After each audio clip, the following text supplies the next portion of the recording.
Greetings in the name of Jesus Christ. Today's thought is from Isaiah chapter 48 verse 10. Isaiah chapter 48 verse 10. Behold, I have refined you, but not as silver. I have tested you in the furnace of affliction. Here the Bible says, I have tested you in the furnace of affliction. I have refined you, but not as silver. The Lord has chosen you in the tribulation of the path of tribulation.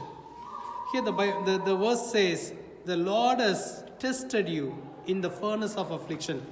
Many times the afflictions will turn into blessing. The afflictions cannot make you to stuck in a place. The affliction cannot paralyze you.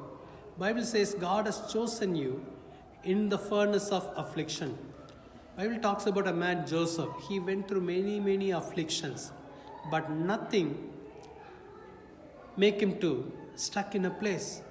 He was in the prison, but when the time came, God delivered him from the prison. And also, God has lifted him up in the same place where he was going through many affliction.